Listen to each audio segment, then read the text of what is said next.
To the world we all know, which may or may not be the best world possible, once again springtime had come.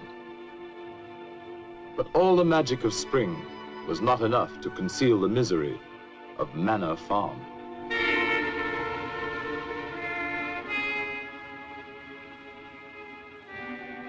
Once thriving and fruitful, the farm and its owner, Mr. Jones, had fallen on evil days. Beset by problems of his own making, Mr. Jones had turned to drink. And for his misery, he had found poor company.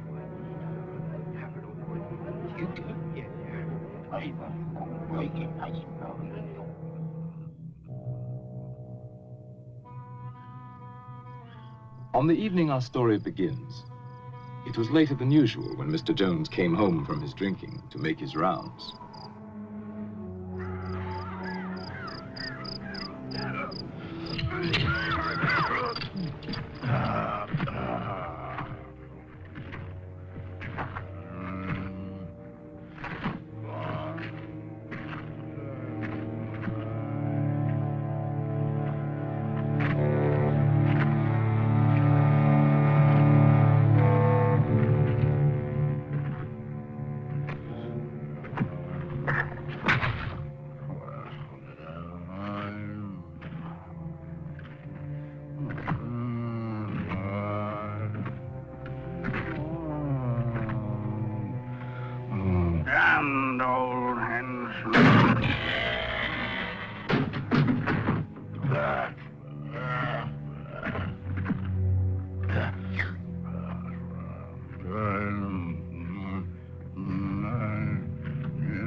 Good for nothing beasts. Eat their heads off.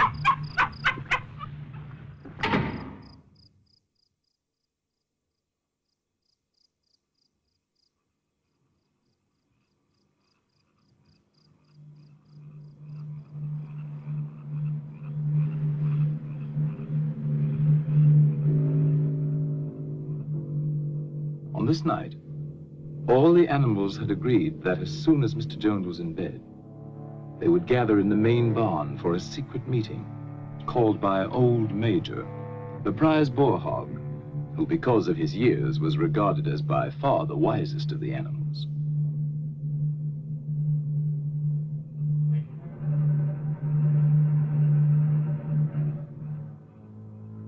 The other pigs started first for the meeting, being clever and fond of taking the lead.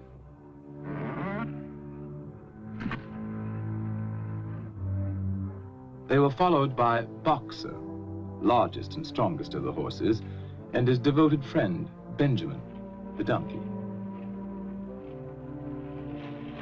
All the other animals, great and small, were anxious to get there, for such a meeting had never been held before.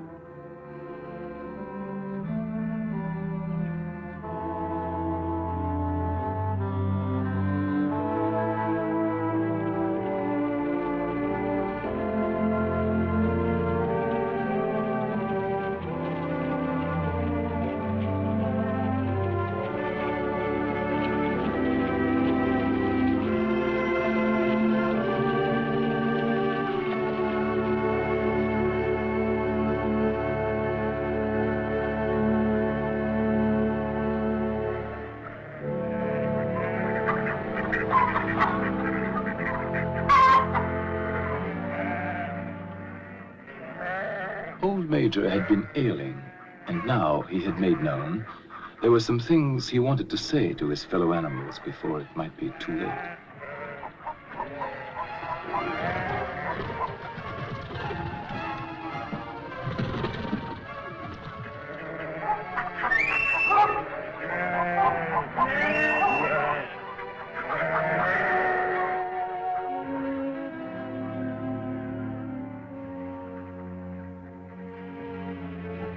It took a while for all to find their seats.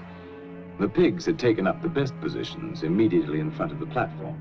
Among them, Snowball, determined to get a good view.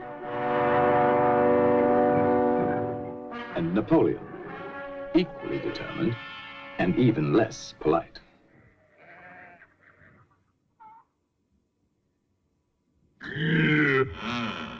What was that?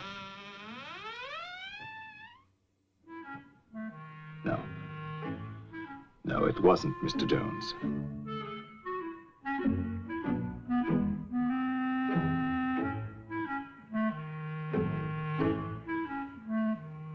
And at last, everyone could be settled to hear Old Major. My dear friends, I have lived a long life. I have had much time for thought as I lay alone in my stall.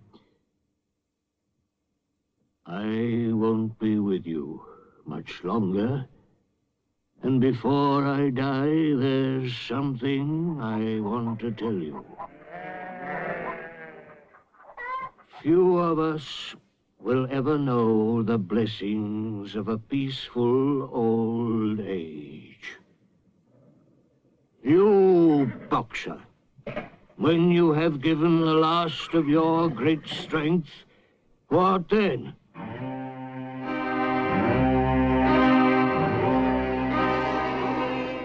Whatever we produce is taken from us, stolen from us, and sold.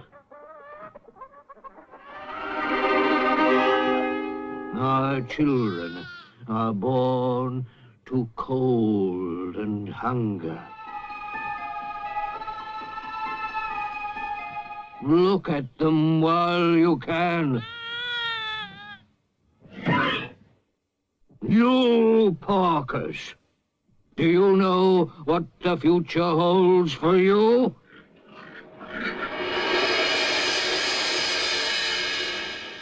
Do we deserve such a fate?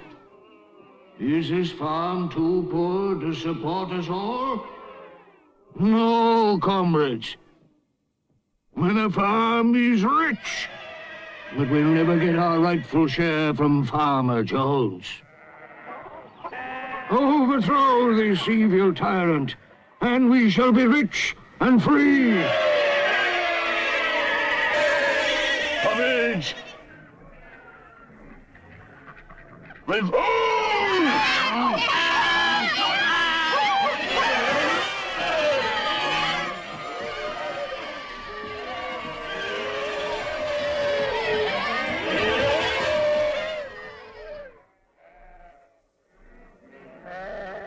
But remember, when you have got rid of Jones, don't adopt his vices.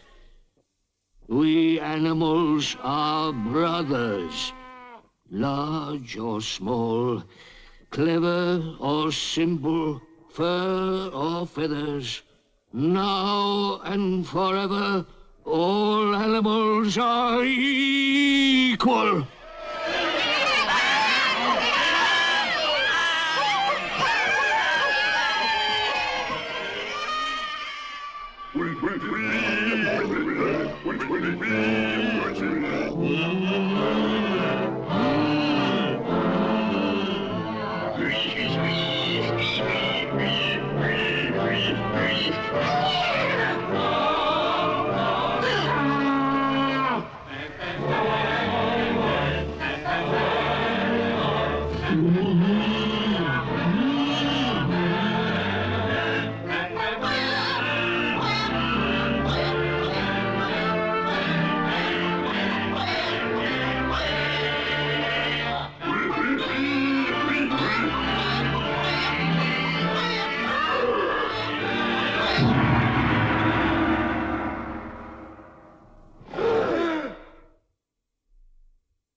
The very next morning, sooner perhaps than old Major would have predicted, the animals found their situation quite unbearable.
And so, almost before they realized it, the animals had fought and won. They had casualties to mourn, and those who died left children to be cared for.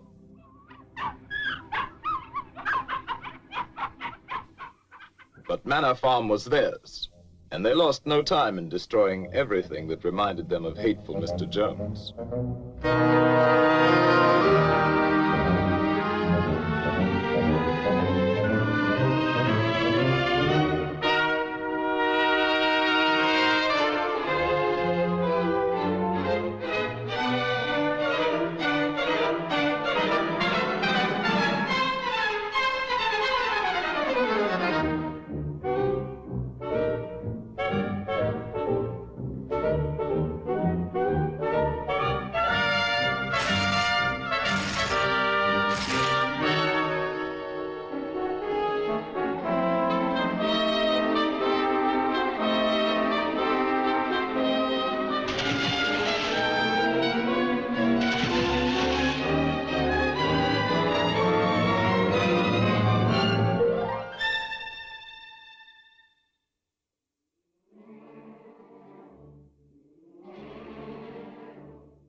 When it came to Mr. Jones's house, the animals hesitated.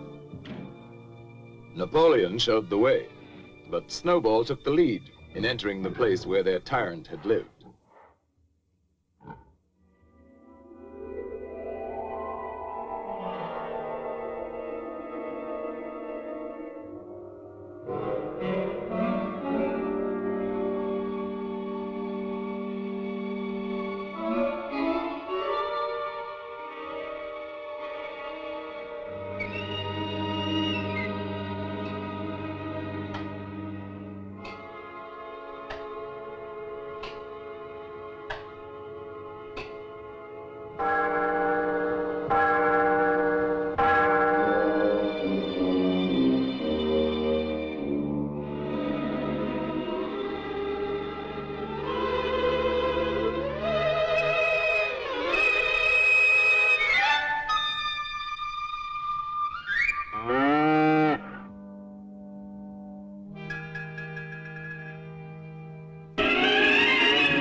The animals were all agreed that Jones's house was no place for them.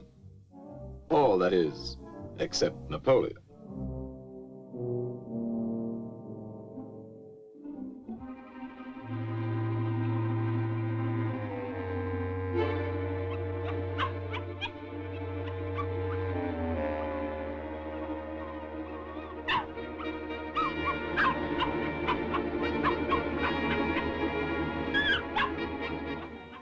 Meantime, Snowball led the other animals in organizing a new society, which they now named Animal Farm.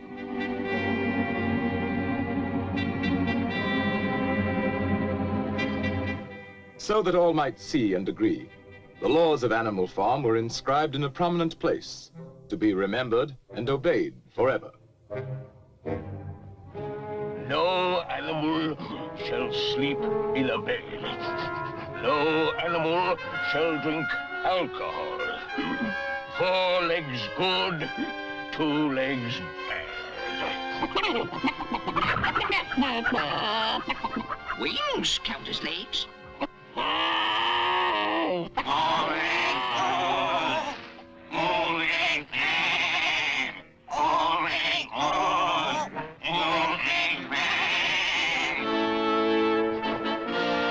No animal shall kill another animal. All animals are equal.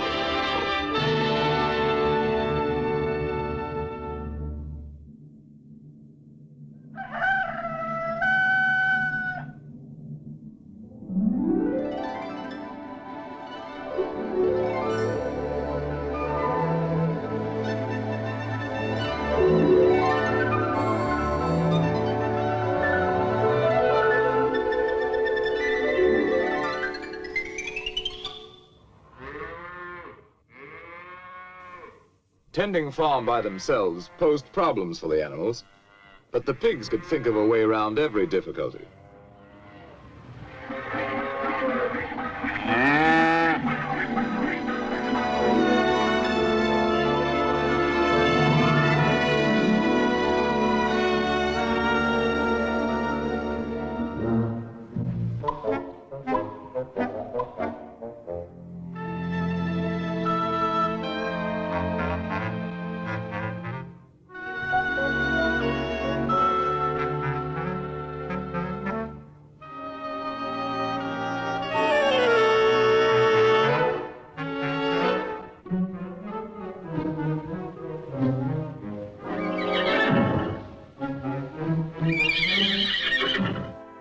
Boxer was the admiration of everybody. He had been a hard worker in Jones's time, but now he seemed more like 3 horses in one.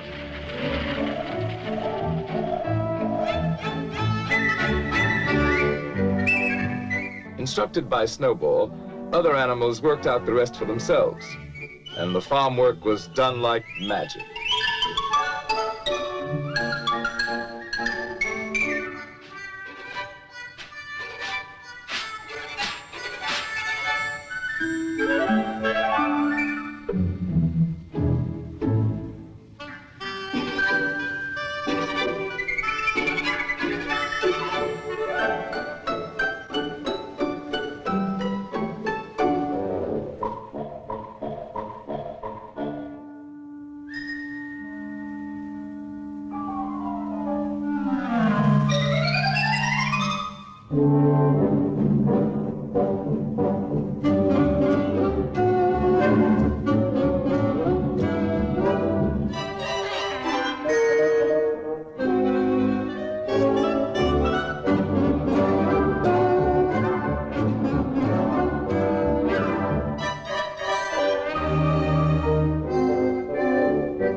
The success of their efforts delighted everyone, including sly Napoleon and his constant companion, Fat Pink Squealer.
That summer, the animals, without any help or any interference, made a going proposition of Animal Farm.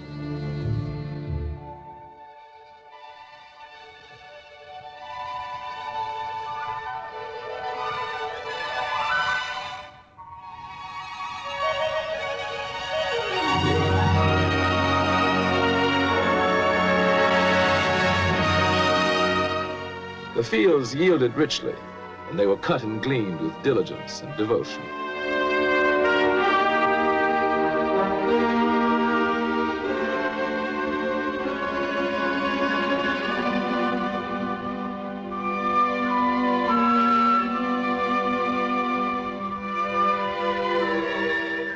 With the harvest safely home, the animals had time to think of the future.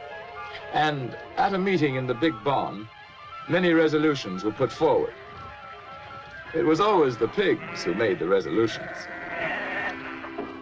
Comrades, our first 5-month plan is a farm-wide triumph. And the time has come to spread the glorious news so that our downtrodden comrades on other farms will break their chains and join the animal revolution.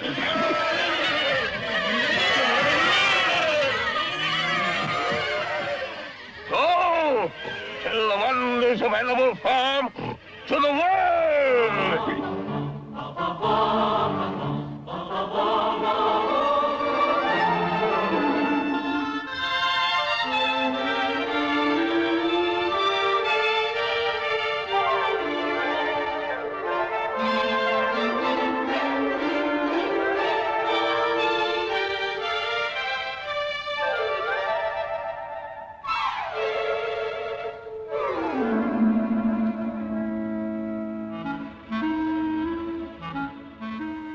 And some animals, content with their lot, were unimpressed by tales of peace and plenty.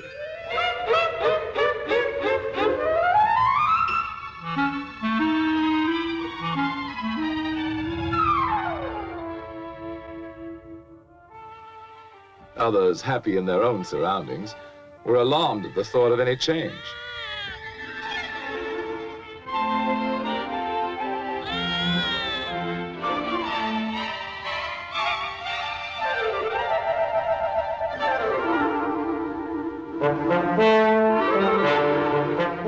But wherever they were having a bad time, animals listened with interest.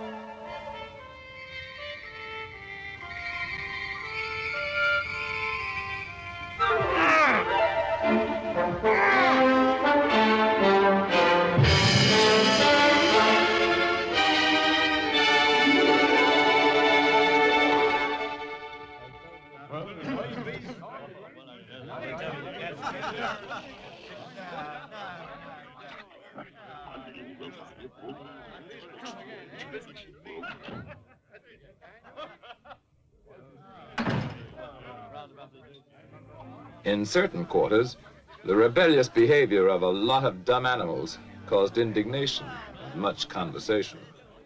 But nothing was done about it, for the drunken Mr. Jones and his cronies did not know what to do.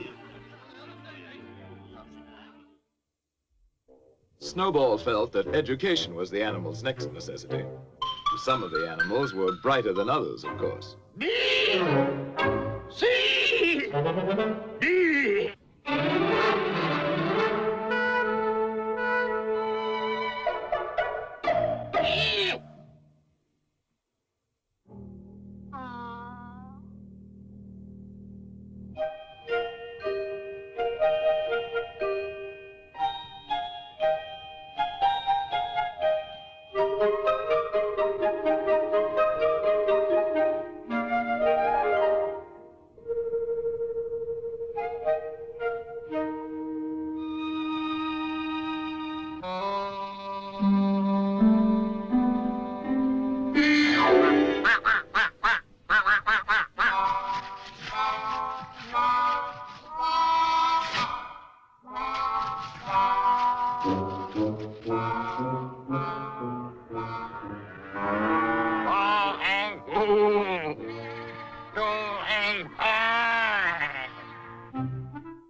Snowball set himself to solve the problem of power on the farm.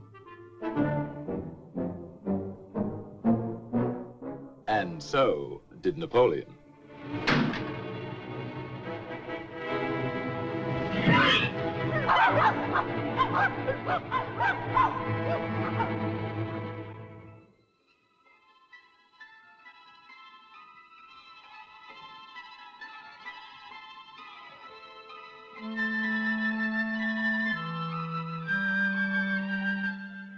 In January, there came bitterly hard weather.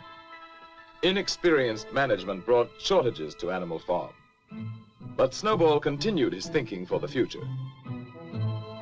And in such thoughts, he was not alone.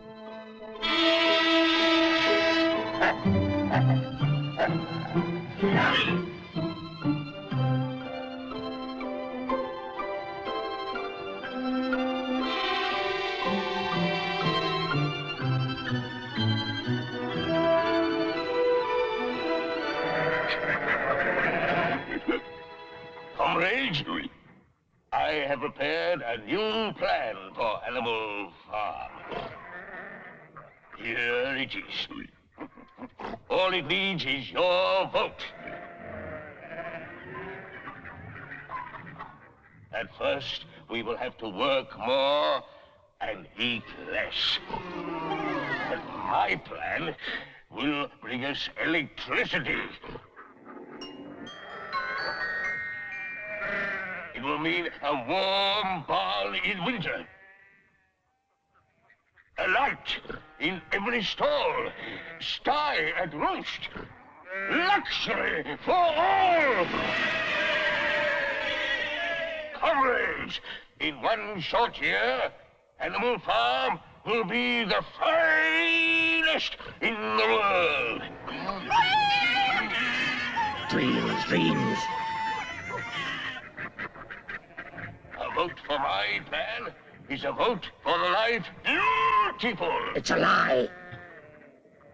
I'll promise you a 4-day week. Bosh!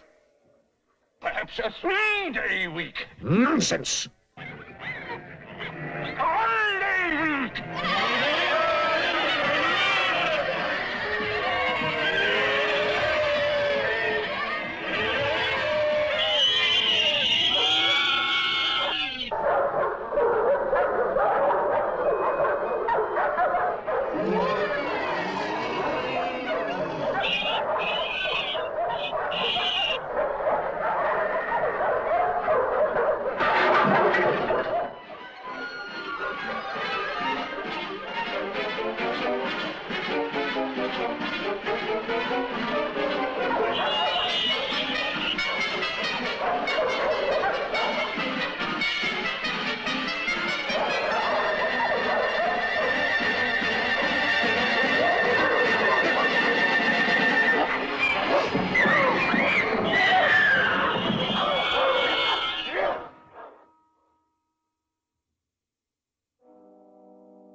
With Snowball disposed of, Napoleon stepped up confidently to take charge of Animal Farm, and Fat Pink Squealer became his obedient follower and assistant.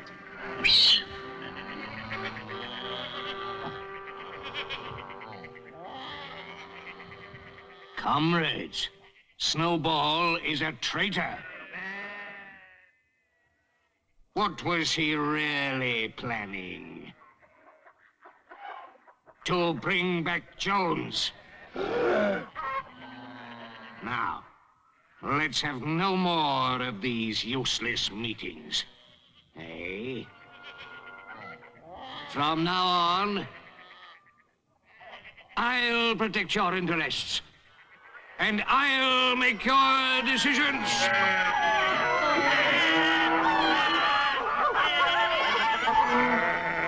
Let me show you my plan for Animal Farm.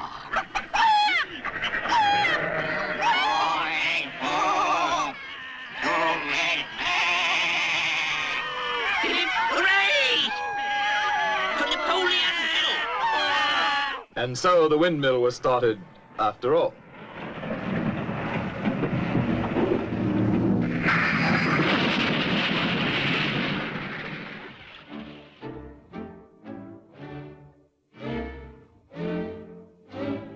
Nothing could have been achieved without Boxer, whose strength was greater than that of all the other animals put together.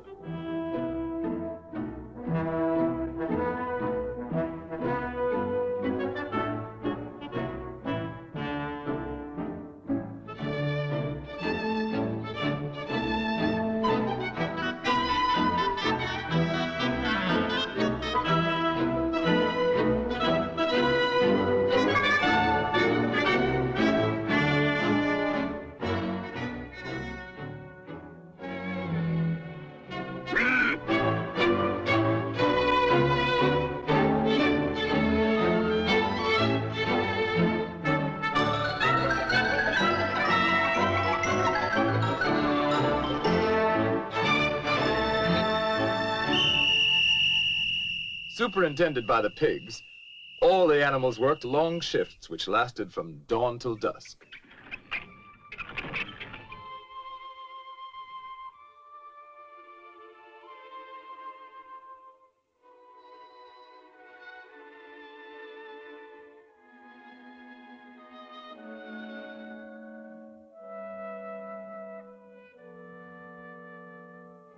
Rations were shortened for the workers, but the pigs, by virtue of their brain work, were plentifully provided for. But the greatest inspiration came from Boxer, who, with his friend Benjamin, worked early and late, in season and out.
One evening, after working long and late, as usual, Boxer and Benjamin made a curious discovery.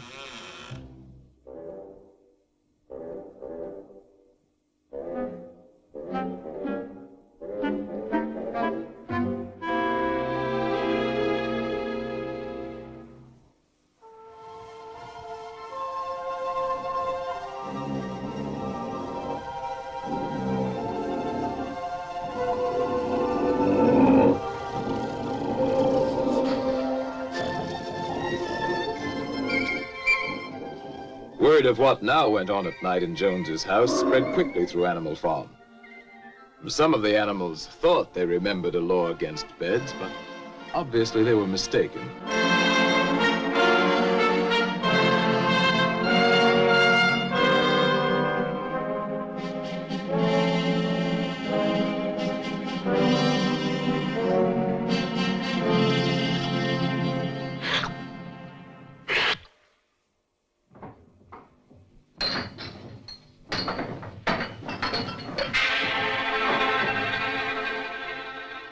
And now, other changes in the laws of Animal Farm were in store.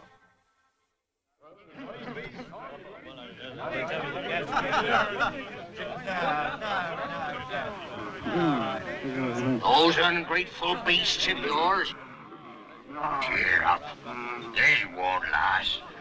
Another winter will bring them to their knees. Anyway, where are they gonna buy the things they need? In Mr. Jones's circle, the subject of shortages at Animal Farm was a popular one. And a sharp trader named Whimper was just the sort to do something about it.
Comrades, our leader, as wise as he's beloved, has decided to trade with the outside world. Not for gain, of course.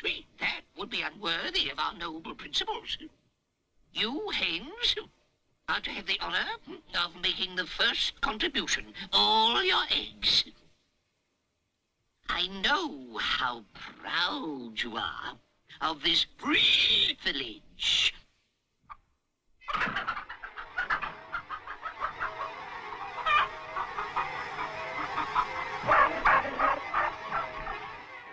The chickens seemed to remember old Major saying that their eggs should never be taken from them.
The innocent suffered with the guilty, and the chickens' uprising was short-lived.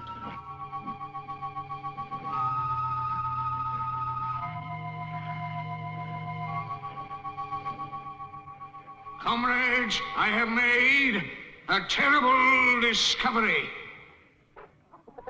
There are traitors among us. Yes, comrades. In league with Jones and Snowball. To destroy Animal Farm.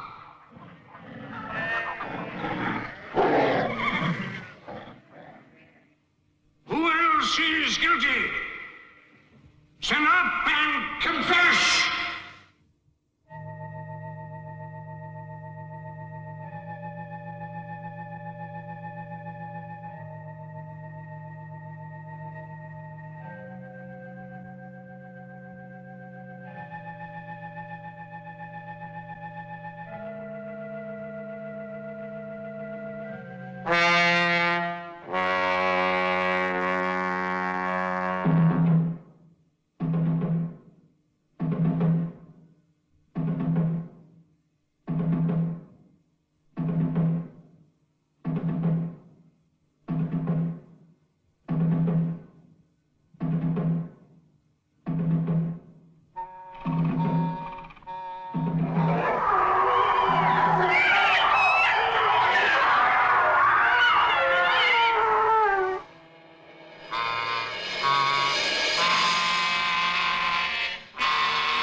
Is now complete. We have no more use for that song. Singing it is now forbidden, under penalty of death.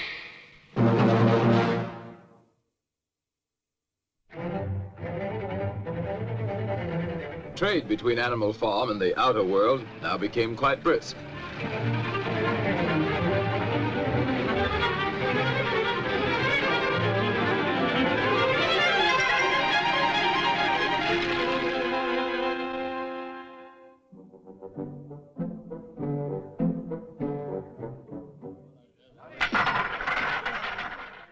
As might be expected, Mr. Whymper's profits inspired others to seek their share, or at least give vent to their jealousy. Animal Farm seems to be making money. For Whymper.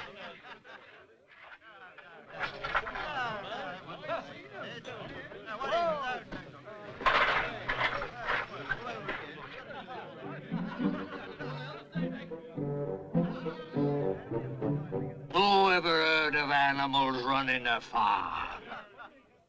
Have you seen a windmill? Come on, let's kick him out. Yeah, kick him out.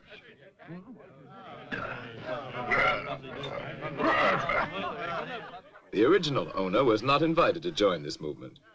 His neighbors let him know his day was done.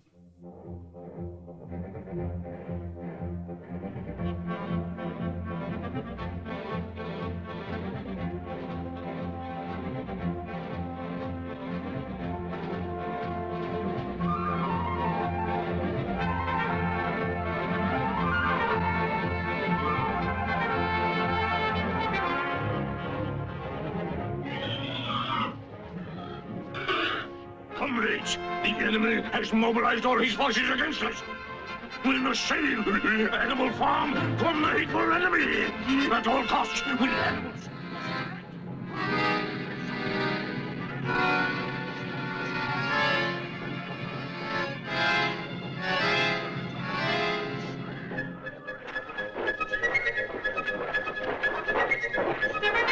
Now is the time to fight, to die for Animal Farm. Let us show them all that Animal Farm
Now began the heartbreaking job of rebuilding.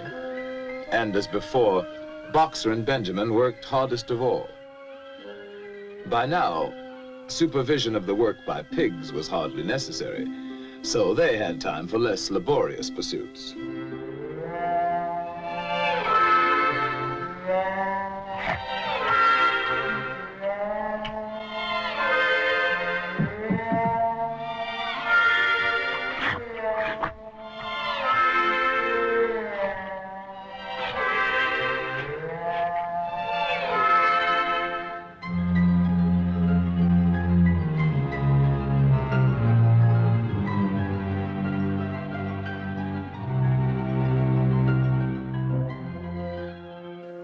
Long after the other animals left the job, Boxer and Benjamin worked on and on, giving their all, year in, year out.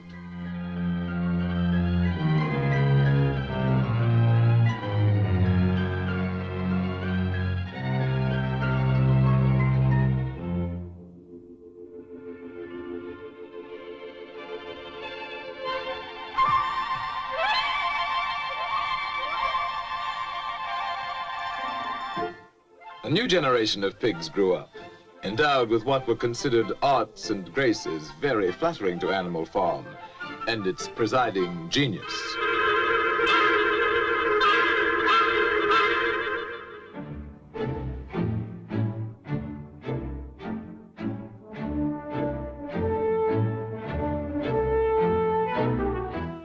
But still the windmill was not finished, and Boxer's injured foot got worse instead of better.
It looked as though Boxer were dead, but he wasn't. Not quite.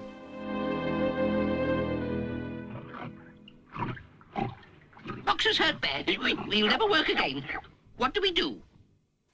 While Napoleon and Squealer made plans for Boxer, Benjamin predicted he could look forward to a well-earned rest and retirement.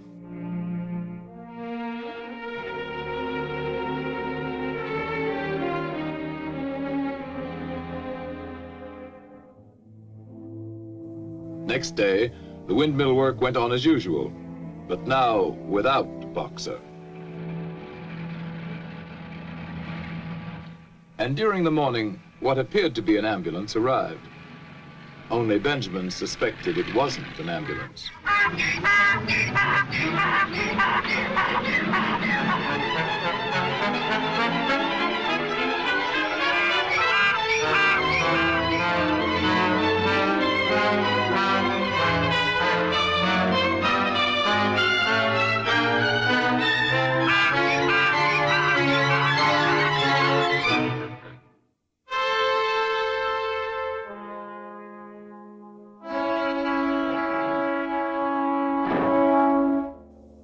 The other animals finally recognized the death wagon from Mr. Whymper's glue factory.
I was with him right to the end. His last words were, "Forward, comrades! Long live Napoleon!"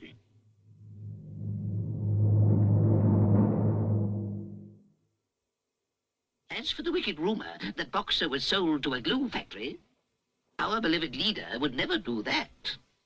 Long live Napoleon! Long live Napoleon!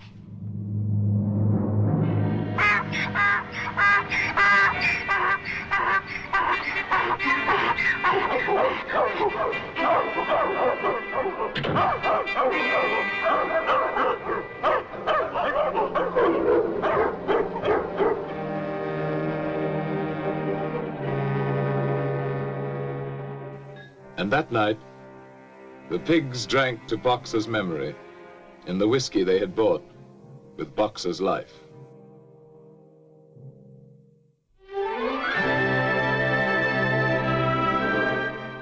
Years passed. The seasons came and went. The short animal lives fled by.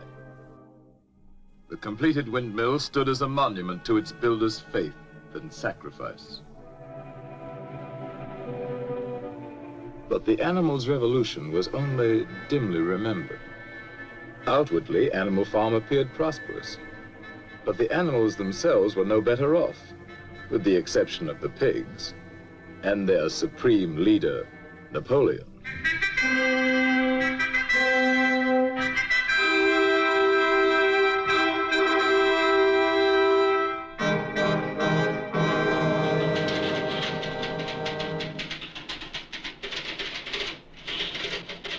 His pig-run enterprise now had many of the frills of real civilization.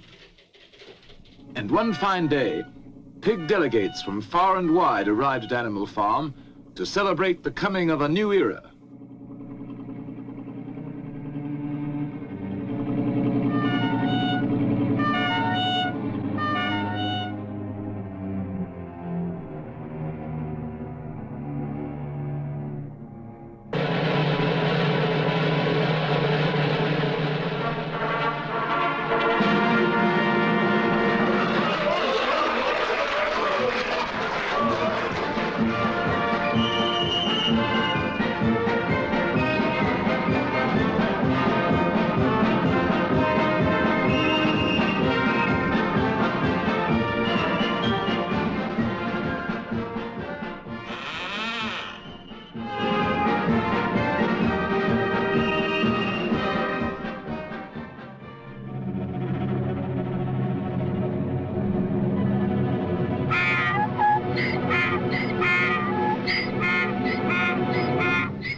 When reports of this great change reached them, other animals everywhere were incredulous. Dismayed and indignant, they headed toward Animal Farm from all directions, instinctively uniting once again in common cause.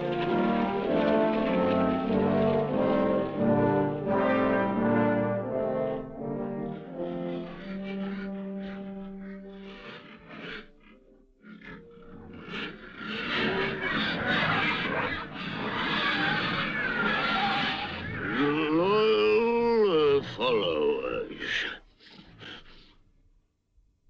On farms owned and operated by pigs, there is order and discipline.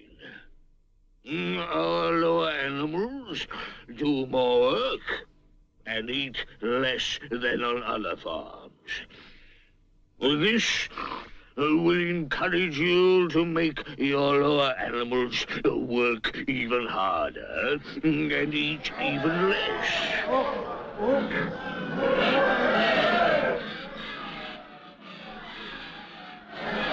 To a greater animal farm. To peace and plenty under pig rule.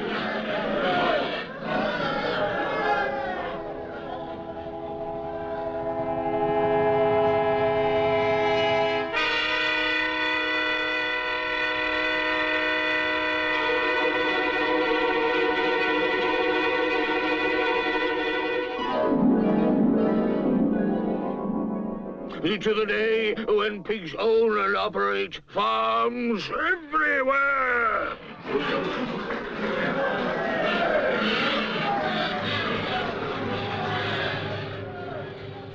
To the animals, it now seemed that their world, which may or may not someday become a happy place to live in, was worse than ever for ordinary creatures. And another moment had come when they must do something about it.